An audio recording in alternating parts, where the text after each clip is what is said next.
I'm Paddy Brennan, a professional jockey and a Cheltenham Gold Cup winner with well over 1,000 winners. But a lesson in life I've learned is that you can't win them all, no matter how much you want it.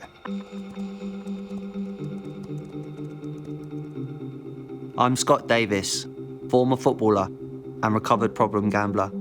I'm meeting Paddy Brennan to talk about my experience of problem gambling and his experience of the highs and lows faced by a top jump jockey. This is part of 32 Red's Know Your Limits campaign to ensure gambling is only ever entertainment and always enjoyed responsibly. Paddy, nice to meet you. Nice to meet you. Nice to meet you. You well? Yeah, nice place to work at? Lovely. Not bad. I really trust him. Paddy, we're going to talk about your career as a jockey, and what you said in an interview once was, if winning on Imperial Commander was a movie, then falling on Q Card was a horror show. Look, it's gone on a long time now, but I can remember every single moment of hitting the ground. The first thing I did was look back to make sure Q Card was all right, and I thought that was a little bit of a relief.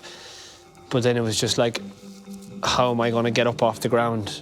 I was physically fine, but maybe mentally I was struggling to get up off the ground.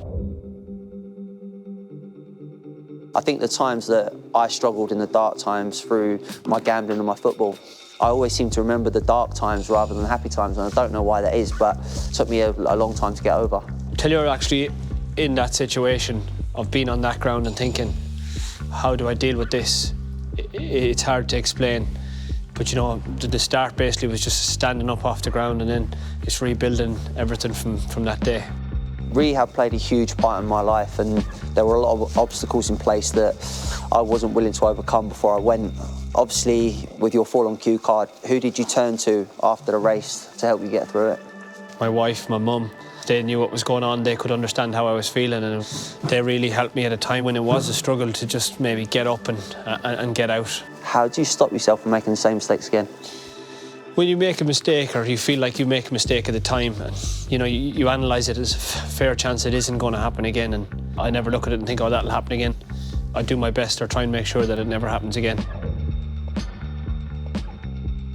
Yeah, a lot of people said to me during my career, like, do you feel like you let yourself down in terms of your career and how you didn't make the most of it? And I say yes, but for me, I felt like I'd let my parents down. Like, they put a lot of time and effort into me when I was younger, and I know that feeling of trying to make them proud again was difficult, and it was hard, and it took a long time. I'm sure your parents are pretty proud of you, Scott, and it's about yourself. It's sport in general, and whatever way you like, if you get knocked down, you got to get up again, and that's basically the situation. 100%.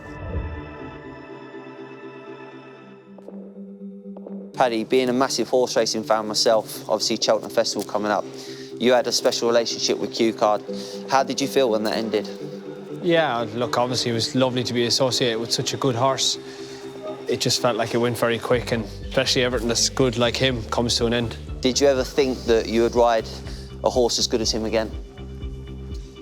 That's why we come to work every day. That's why we get up out of bed with the hope that we might find another Imperial Commander or Q Card here. It's been nearly 5 years now for me without placing a bet, and obviously the way that I dealt with that was by talking. How do you stay in control in difficult situations these days? Like, there's no point locking yourself up in a room and closing all the curtains. Look, I always think, just talk. Life's changed, so much going on with social media and stuff. There's always someone to talk to, and it's brilliant. I must have bet on you hundreds of times during your career.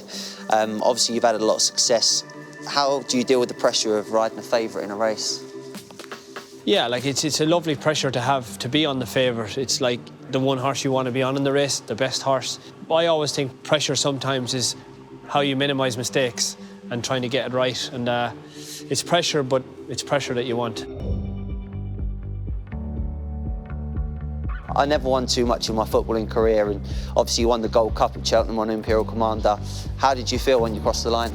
Yeah, Scott, I'm sure you did all right in your footballing career. That might be a little bit harsh. But look, winning the Gold Cup on Imperial Commander was unbelievable. It's every jockey's dream. And yeah, it was a day I'll never forget.